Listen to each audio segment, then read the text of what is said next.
વિદ્યાર્થી મિત્રો, chapter number 16 પર્યાવરણીય સમસ્યા. હવે એમાં આપણે ઈ કચરાની વાત કરવાની છે. સંક્ષિપ્તમાં ચર્ચા કરો ઈ કચરો. તો ઈ કચરો એટલે ઇલેક્ટ્રોનિક કચરો, જે આપણે કહીએ છીએ ને, ઇલેક્ટ્રોનિક માલસામાનમાંથી નીકળતો કચરો. એટલે કે જેવા ધારો કે બગડી ગયેલા કમ્પ્યુટર હોય, રેડિયો, ટેપ રેકોર્ડર હોય, એવા કચરાને સીડી હોય, સીડી પ્લેયર હોય, જૂના વિડીયો પ્લેયર, મિક્સર ગ્રાઇન્ડર, તો આવા બધા જે કચરા છે એવા માલ સામાનને આપણે કે જે બગડી ગયું છે તો એને આપણે ઈ કચરો અથવા તો ઇલેક્ટ્રોનિક કચરા તરીકે ઓળખીએ છીએ. બરાબર? શેના તરીકે ઓળખીશું? ઇલેક્ટ્રોનિક કચરો. હવે આ ઈ કચરાને લેન્ડફિલ્સના સ્થળે દફનાવી દેવામાં આવે છે અથવા સળગાવીને ભસ્મીભૂત કરી દેવામાં આવે છે. શું કરવાનું છે? એને લેન્ડફિલ્સના સ્થળે દફનાવી દેવું અથવા તો સળગાવીને એને ભસ્મીભૂત કરી દેવામાં આવે છે. વિકસિત દેશોમાં ઉત્પન્ન થતો ઈ કચરો અડધાથી પણ વધુ ભારત, ચીન, પાકિસ્તાન જેવા દેશોમાં નિકાસ કરવામાં આવે છે. લો, વિચાર કરો કે ત્યાંથી ભારત, ચીન અને પાકિસ્તાનમાં આવો ઈ કચરો નિકાસ થાય છે, જેમાંથી આપણે શું કરીએ છીએ તો કે તાંબુ, લોખંડ, સિલિકોન, નિકલ, સોના જેવી ધાતુઓ અલગ કરી લેતા હોઈએ છીએ. આજે ઈ કચરો મળે એમાંથી આપણે આવી બધી ધાતુઓ શું કરી દઈએ? અલગ કરી દઈએ. જો તમને ખબર હોય તો કોઈ માણસ મૃત્યુ પામે ને એને જ્યારે બાળવામાં આવે તો જે સ્મશાનમાં જે પેલો માણસ હોય ને, જે સ્મશાનની ધ્યાન રાખતો હોય, તો જ્યારે અસ્થિઓ આપી દે, પેલા કુંભમાં ભરીને કે એમાં ભરીને અસ્થિઓ તો આપી દે તમને લોકોને, પણ જ્યારે પણ એ વ્યક્તિને બાળવામાં આવે તો એની અંદર આપણા જે હિન્દુ જે માન્યતાઓ છે એમાં એવું કહેવાય કે જો સ્ત્રી મરી જાય ને, સૌભાગ્યવતી સ્ત્રી, તો એને થોડુંક સોનું એના શરીરમાં મૂકવામાં આવે છે. સોનું મૂકીને એને બાળવામાં આવે છે, ગોલ્ડ. અને ધારો કે હવે તમે કંઈક દાંતની, પહેલાં તો તમને ખબર હોય તો દાંતની ટ્રીટમેન્ટ કરાયેલી હોય, દાંત નખાયા હોય તો સોનાનો દાંત નખાવતા હતા ઘણા લોકો. બરાબર? પછી એવી જ રીતના કોઈને હાથમાં રોડ કે પગમાં રોડ નખાવ્યું હોય, ઓપરેશન કરીને સળિયો કે એવું નખાવવું પડ્યું હોય, પ્લેટ નખાવી પડી હોય, તો એ લોખંડની કે સ્ટીલની કે એવી હોય છે. તો આવી બધી ધાતુઓ જે છે એ રહી જતી હોય છે, એ બળતી નથી, મેલ્ટ થતી નથી એટલા તાપમાને. અને એવી ધાતુઓ આ જે પેલો સ્મશાનનો માણસ હોય એને મળે છે, એટલે એ ધાતુઓ એ મેળવી લેતો હોય અને એમાંથી પછી એ પોતાનું ગુજરાન ચલાવતો હોય છે. તો એવી જ રીતના અહીંયા પણ જે ઈ કચરો છે એ વિકસિત દેશો જે છે એ ક્યાં મોકલે છે તો કે ભારત, ચીન અને પાકિસ્તાન જેવા દેશોમાં મોકલે. એટલે આપણે એમાંથી ઈ કચરામાંથી શું કાઢી લઈએ તો કે તાંબુ, લોખંડ, સિલિકોન, નિકલ, ગોલ્ડ એવું મેળવી લેતા હોઈએ છે, જેને સ્ક્રેપનો ધંધો એવું પણ કહેતા હોય છે લોકો. બરાબર? આપણે જે પેલી ખબર છે પેસ્ટ આવતી હોય છે, ટૂથપેસ્ટ હોય, અથવા તો પછી આપણે પેકિંગમાં ફૂડ આવતું હોય કે એવું આવતું હોય ને, તો એની અંદર એલ્યુમિનિયમ ઓલું કરેલું હોય છે, એલ્યુમિનિયમ ફોઇલ જેવું હોય. તો એવી એલ્યુમિનિયમ ફોઇલ જુદી પાડવાનો પણ બિઝનેસ ચાલતો હોય છે. એવી પણ નાના પાયે ઉદ્યોગો ચાલતા હોય છે કે જેમાં આવો બધો કચરો ભેગો કરવામાં આવે અને એ કચરામાંથી શું કરતા હોય છે તો કે એ કચરામાંથી આવું એલ્યુમિનિયમ છૂટું પાડતા હોય છે. તો અહીંયા પણ આ કરવાનું છે. તો વિકસિત દેશોમાં ઈ કચરાના પુનઃચક્રણ માટે વિશિષ્ટ સુવિધાઓ હોય છે. એ લોકો જોડે તો એવી સુવિધા છે, પણ વિકાસશીલ દેશોમાં માનવી દ્વારા આ કાર્ય હાથ ધરવામાં આવે છે, હાથ વડે કરવામાં આવે છે. તેથી આ કાર્ય સાથે સંકળાયેલા કામદારો ઈ કચરાના ઝેરી પદાર્થોની અસરગ્રસ્ત બને છે. હવે એકચ્યુઅલમાં જ્યાં વિકસિત દેશો છે ત્યાં તો પુનઃચક્રણ માટે રિસાયકલિંગ થતું હોય છે, અને એને રિસાયકલિંગ કરવા માટે એ લોકો કોઈ મશીનનો યુઝ નથી કરતા, પણ મનુષ્ય જે હોય છે એ પોતાના હાથ વડે, એટલે કે મિકેનિકલી નહીં પણ મનુષ્ય મેન્યુઅલી કામ કરે છે. અને જ્યારે પોતાના હાથ વડે, ધારો કે હું તમને એક સામાન્ય ઉદાહરણ આપું કે આપણા ઘરે કપડાં ધોવા માટે વોશિંગ મશીન હોવું અને એના બદલે તમારી મમ્મી જાતે હાથ વડે કપડાં ધોવા, તો અહીંયા પણ આજે તો જે પેલું મશીન વડે થાય છે તો એને આપણે કહીએ છીએ મિકેનિકલી, ઓટોમેટિકલી. જ્યારે હાથ વડે મમ્મી કપડાં ધોઈ દે છે તો એને મેન્યુઅલી કામ કહેવામાં આવે છે. તો એવી જ રીતના જ્યારે મેન્યુઅલી કામ થતું હોય ત્યારે શું થશે, તો જે કામદારો આ કામ કરતા હોય એમને નુકસાન પહોંચે છે, એમના સ્વાસ્થ્યને નુકસાન પહોંચે, કારણ કે આ કચરામાંથી ઝેરી પદાર્થો નીકળે છે જે એને નુકસાન કરે છે. સાથે સાથે પર્યાવરણને પણ શું કરે છે, તો કે નુકસાન કરે છે.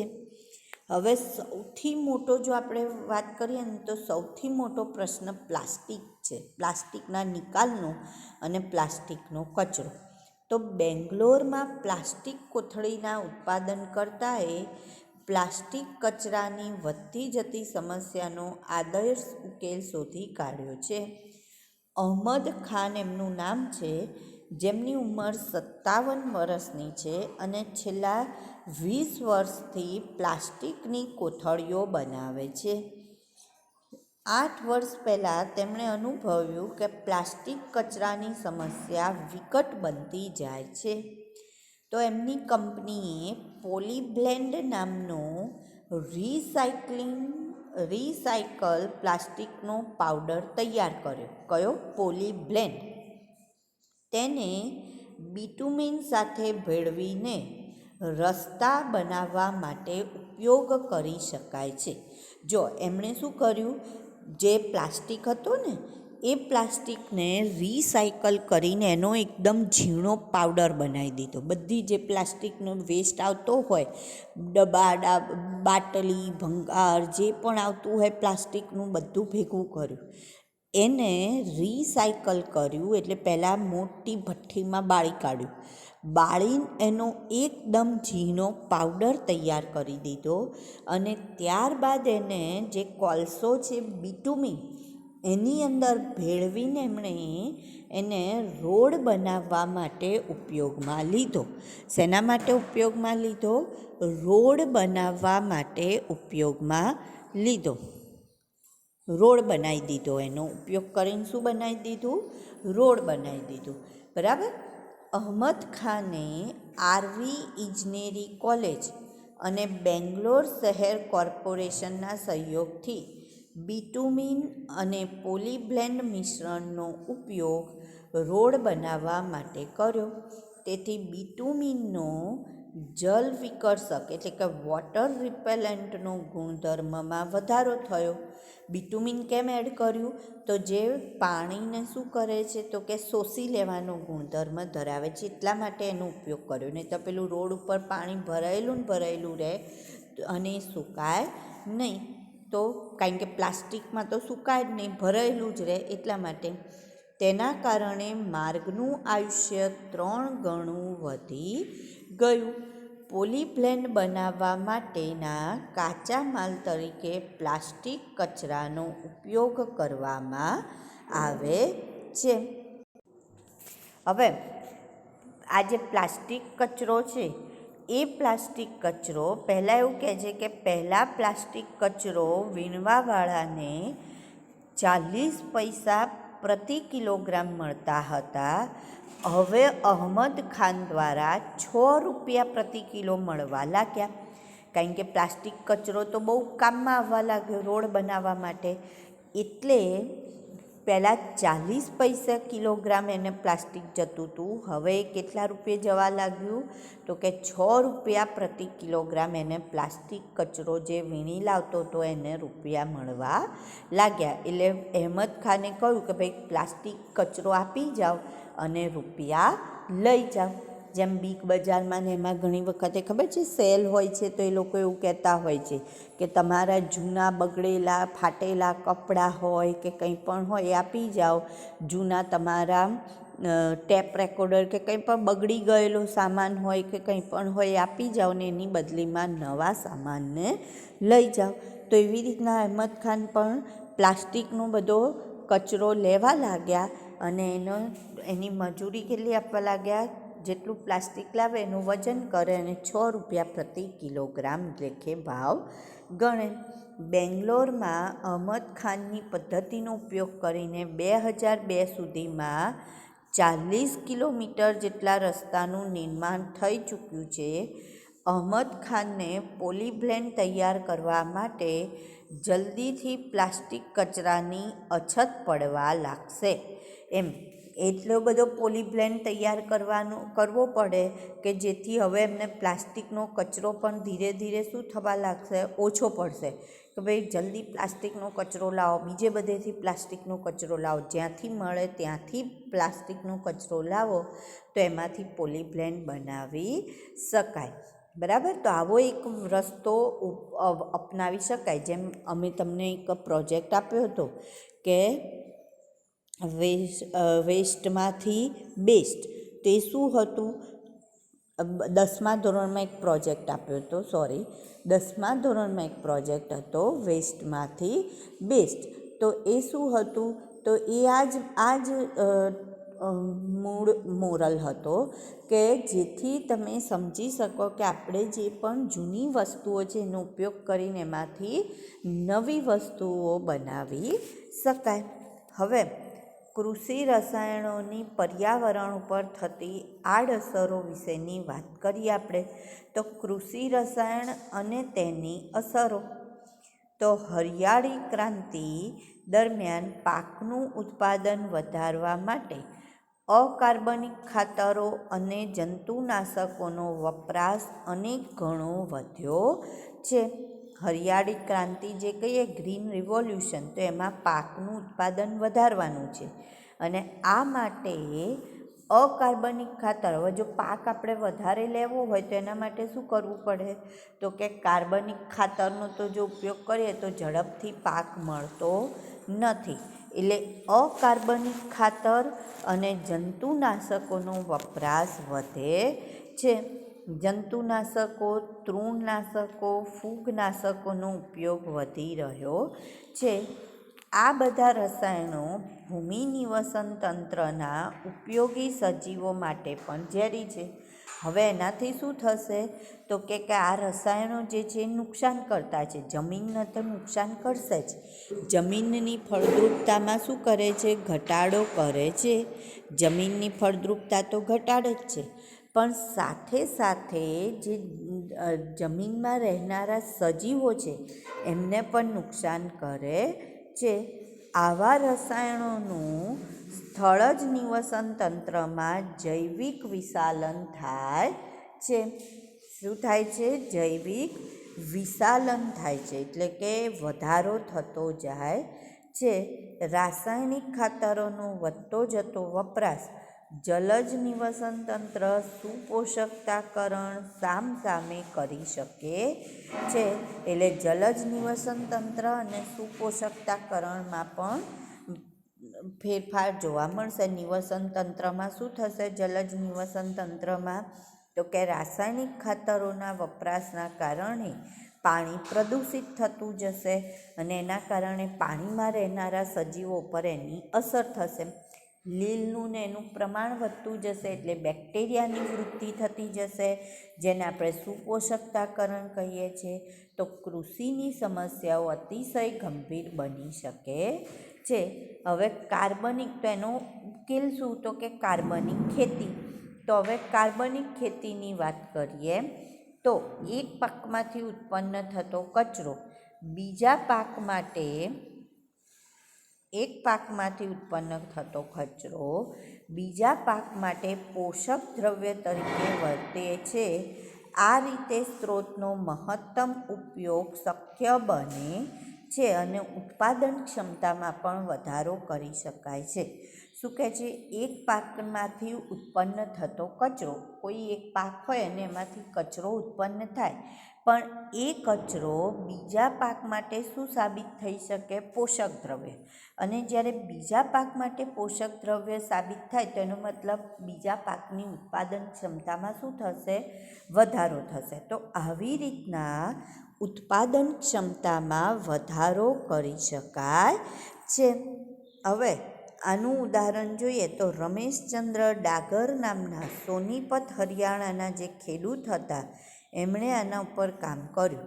તેમણે કેવી રીતના કામ કર્યું? તો કે એમણે મધમાખી પાલન, ડેરી વ્યવસ્થાપન, જલ સંગ્રહણ, સેન્દ્રિય ખાતરોનું ઉત્પાદન, અન્ય કૃષિ વિષયક કાર્યો એ શૃંખલામય રીતે પ્રક્રિયા કરી રહ્યા છે જે એકબીજા ઉપર આધારિત છે. આ બધા ક્ષેત્રમાં એમણે કામ કર્યું. મધમાખી ઉછેર પણ કર્યો, ડેરી વ્યવસ્થાપન, જલ સંગ્રહણ, સેન્દ્રિય ખાતરનું ઉત્પાદન. તો આ બધા જ જે કાર્યો છે એકબીજા ઉપર આધારિત હોય છે અને આર્થિક રીતે પરવડે તેવી અને ટકાઉ પ્રવૃત્તિ છે. આર્થિક રીતે પરવડી પણ શકે અને ટકાઉ છે.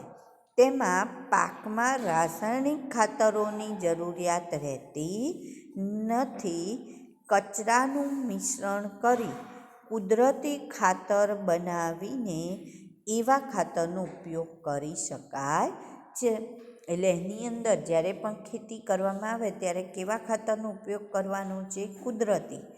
ખેતરમાં ઉર્જાની જરૂરિયાત કુદરતી ગેસ ઉત્પન્ન કરીને પૂરી કરી શકાય છે. ખેતરમાં પણ જે પણ ઉર્જા જોઈતી હોય તો કુદરતી ગેસ દ્વારા એ મેળવી શકાય છે.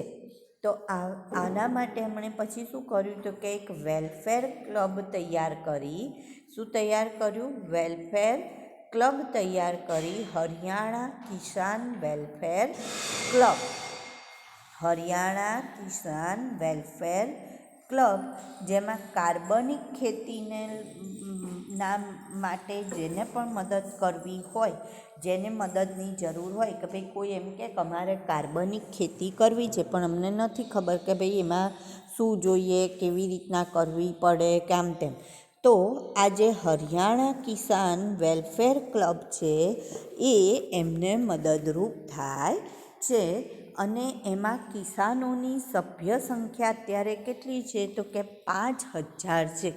કેટલી છે સભ્ય સંખ્યા? 5,000 જેટલી સભ્ય સંખ્યા થઈ ગઈ છે. બરાબર. હવે આગળનો પ્રશ્ન જોઈએ આપણે. કિરણોત્સર્ગી કચરો. કચરો પછી હવે કિરણોત્સર્ગી કચરો.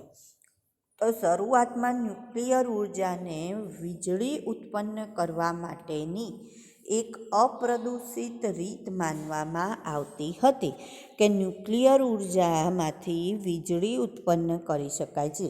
પણ એના દ્વારા પછીથી ખબર પડી કે એ તો બહુ મોટું પ્રદૂષણ પેદા કરે છે અને સાથે સાથે એ જન્મજાત સમસ્યાઓ પણ સર્જે છે. શું કરે છે? જન્મજાત સમસ્યાઓ સર્જે છે. જન્મજાત સમસ્યાઓ સર્જે છે. બરાબર. ખતરનાક અને જન્મજાત સમસ્યાઓ સર્જે છે. જેમ તમને ખબર હશે કે ન્યુક્લિયર બોમ્બ અથવા આપણે જે અણુબોમ્બની વાત કરીએ તો જ્યારે અણુબોમ્બ નાખવામાં આવ્યો તો જે અણુબોમ્બ નાખવામાં આવ્યો હતો એ અણુબોમ્બ તેના કારણે જાપાનમાં હિરોશીમા નાગાસાકીની જો આપણે વાત કરીએ તો ત્યાં તમને ખબર હશે કે હજી પણ કેટલા બાળકો ત્યાંના 2000ની સાલ સુધી પણ બાળકો જન્મજાત ખોડખાપણવાળા જન્મતા હતા. તો પ્રથમ સમસ્યા અહીંયા જોઈએ તો કે આકસ્મિક ઝરણ એટલે લીકેજની હતી. દાખલા તરીકે 3 માઇલ આઇલેન્ડ અને ચર્નોબિલની ઘટનાઓ કે જેમાં મોટો લીકેજ થતું હતું, બહુ જ મોટું. એમાંથી એમ કે જે આખું શું જોવા મળતું હતું આપણને તો કે બધું ઝરણ એટલે શું કહીશું, આકસ્મિક ઝરણ અથવા લીકેજ એટલે આખું જે ન્યુક્લિયર ઉર્જા પ્લાન્ટ હોય ને એ પ્લાન્ટ તૂટી જાય અથવા તો એમાંથી બધા કિરણો બહાર નીકળતા હોય. અને બીજી સમસ્યા કિરણોત્સર્ગી કચરાને સુરક્ષિત નિકાલની હતી કે આવા કચરાનો નિકાલ સુરક્ષિત કરવો પડે. કિરણોત્સર્ગી કચરામાંથી નીકળતા વિકિરણો સજીવ માટે ખૂબ જ હાનિકારક છે. કેમ? કારણ કે તે વધુ પ્રમાણમાં વિકૃતિ સર્જે છે. એ વધુ પ્રમાણમાં શું કરી શકે છે? વિકૃતિ સર્જે છે. તેનાથી વધુ માત્રા જીવલેણ અથવા ઘાતક નીવડે છે. જો તેની વધુ માત્રા હોય તો એ વધુ માત્રામાં એ કેવો નીવડશે? જીવલેણ અથવા ઘાતક. ઓછી માત્રામાં હોય તો વિવિધ વિકારો પ્રેરે છે અને જેના કારણે કેન્સર થવાની શક્યતાઓ રહેલી છે. જો વારે વારે શું કહે છે, આપણે યુવી લાઇટના પણ સંપર્કમાં વારે વારે આવવું જોઈએ નહીં. કેમ ના આવવું જોઈએ યુવી લાઇટના સંપર્કમાં? તો કે એના સંપર્કમાં વારે વારે આવવાથી અથવા તો જે સોનોગ્રાફીની એની આપણે વાત કરીએ તો એના કારણે કેન્સર થઈ શકે છે. અત્યારે આપણે જે આપેલું સેનિટાઈઝરનો પણ યુઝ કરીએ છીએ તો એવું કહેવાય કે જો તમે બહુ વધારે માત્રામાં સેનિટાઈઝર યુઝ કરો તો તમને એમ કે ત્વચાનું કેન્સર થવાની પણ શક્યતાઓ રહેલી છે. તો આપણે કોઈપણ વસ્તુને વધુ માત્રામાં યુઝ કરાય નહીં. કિરણોત્સર્ગી કચરો શક્તિશાળી પ્રદૂષક છે, એટલે એની સાથે કામ કરવું એના માટે બહુ સાવચેતીની જરૂર પડે. ન્યુક્લિયર કચરાને પૂર્વ સારવાર આપ્યા બાદ યોગ્ય કવચ ધરાવતા સંગ્રાહકમાં પેક કરી ખડકોમાં પૃથ્વીની સપાટીથી 500 મીટર ઊંડે દાટી દેવો જોઈએ. હવે એનો નિકાલ તો કરવો પડે ને, તો કઈ રીતના એનો નિકાલ કરવાનો? તો કે સૌથી પહેલાં જે ન્યુક્લિયર કચરો છે એને સારવાર આપવાની. સારવાર આપીને એને શું કરવાનું કે યોગ્ય કવચ ધરાવતા મતલબ એવા ડબ્બાઓમાં પેક કરવાનું કે જેની બહાર એ કિરણો નીકળી શકે નહીં. એટલે યોગ્ય કવચ ધરાવતા સંગ્રાહકમાં પેક કરી, ધારો કે તમને હું એમ કહું કે ભાઈ તમારે ટિફિન મોકલવાનું છે કોઈનું, તો ટિફિન મોકલવા માટે તમે જો રસાવાળું શાક હશે તો એને શેમાં પેક કરશો? તો તમે બહુ ધ્યાનથી એને એવા એરટાઈટ ડબ્બામાં પેક કરશો કે થોડોક પણ રસો બહાર નીકળે નહીં.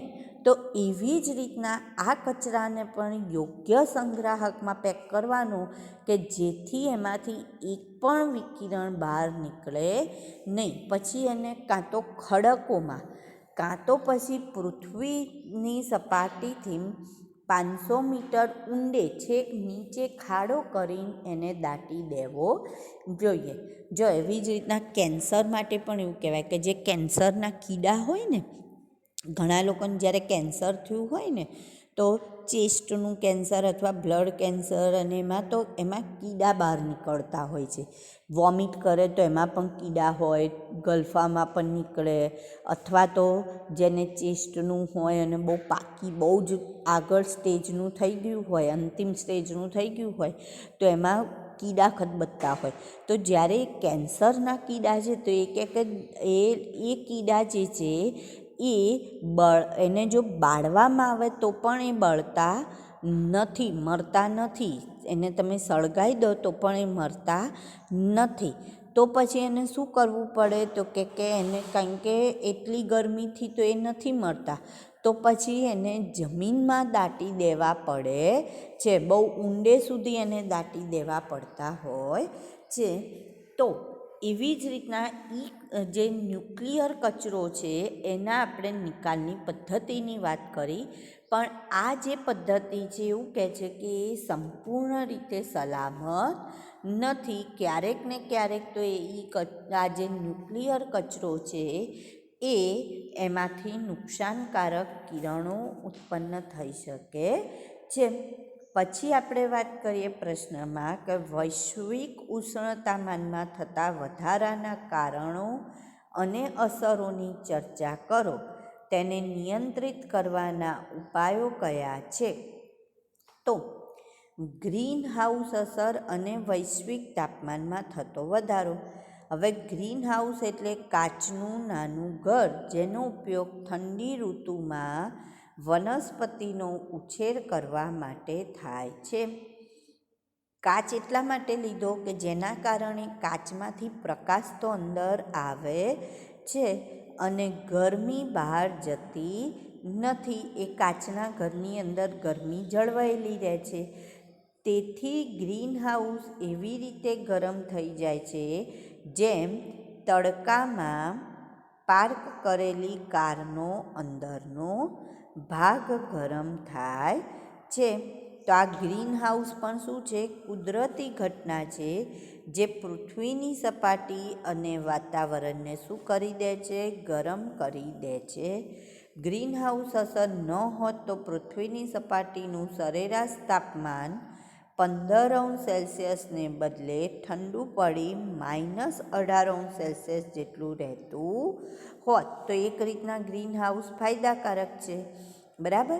તો અહીંયા આપણે જે ગ્રીન હાઉસ કહીએ છીએ એનો મતલબ આપણે કાચનું ઘર કહીએ છીએ તો એવું આપણી પૃથ્વી છે.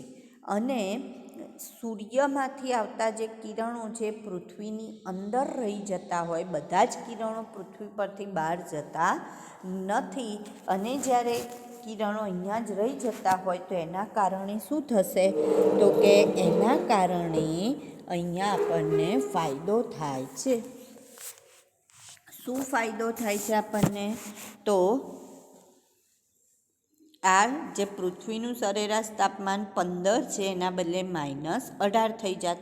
પૃથ્વી પર આવતા સૌર વિકિરણનો 1/4 ભાગ વાદળ અને વાયુ દ્વારા પરિવર્તન પામી જાય છે, જ્યારે બીજો 1/4 ભાગ તેમના દ્વારા શોષાઈ જાય છે. 1/4 ભાગનું શું થાય છે? તો કે સૌર વિકિરણો જે છે એનો 1/4 ભાગ વાદળ અને વાયુ દ્વારા પરિવર્તન પામે અને 1/4 ભાગનું શોષણ થાય છે. બાકીના 1/2 ભાગના સૌર વિકિરણો વાતાવરણમાં પ્રવેશી પૃથ્વીની સપાટી પર પડે છે અને એને ગરમ રાખે છે. થોડા ભાગ ફરીથી પરાવર્તન પામે છે. પૃથ્વીની સપાટી પારરક્ત વિકિરણો સ્વરૂપે ગરમી ઉત્સર્જિત કરે છે, પરંતુ અવકાશમાં છટકી જવાને બદલે વાતાવરણના વાયુઓ દ્વારા ફરીથી શોષાય છે. આ વાયુઓના અણુઓ ઉષ્મા રૂપે મુક્ત થશે અને પૃથ્વીની સપાટી પર એ પાછા ફરશે એટલે ફરી ગરમ થશે. આ ચક્ર ચાલે રાખશે. CO2, CH3 અથવા CH4, CFC અને N2ઓને ગ્રીન હાઉસ વાયુ કહે છે, કારણ કે તે ગ્રીન હાઉસ અસર કરવા માટે જવાબદાર છે.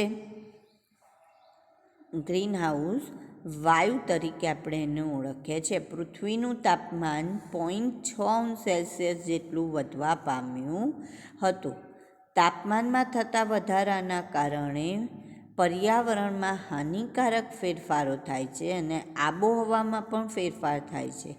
દાખલા તરીકે અલ નીનો અસર. હવે અહીંયા આપણને ગ્રીન હાઉસ અસરમાં વિવિધ વાયુઓનો ફાળો આપેલો છે. સૌથી વધારે ફાળો કોનો છે?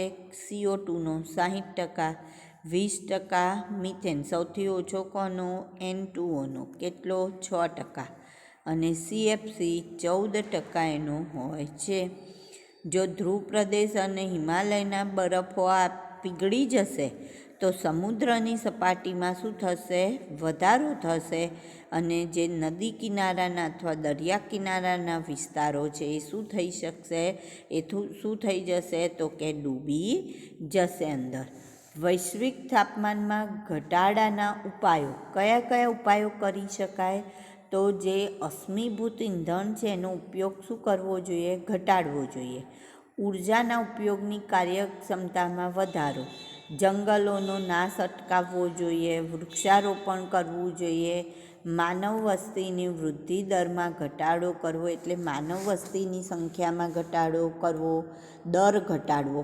માનવની સંખ્યામાં ઘટાડો એટલે માનવીઓને મારી નથી કાઢવાના, પણ એનો જે વૃદ્ધિ દર છે એમાં ઘટાડો કરવો જોઈએ. ગ્રીન હાઉસ વાયુઓનું જે ઉત્સર્જન છે એ ઘટાડવું જોઈએ અને એના માટે આંતરરાષ્ટ્રીય પ્રયત્નો કરવામાં આવી રહ્યા છે અને કરવા જોઈએ. હવે આગળનો પ્રશ્ન આપણે લઈએ, જેની ચર્ચા આપણે પછી કરીશું.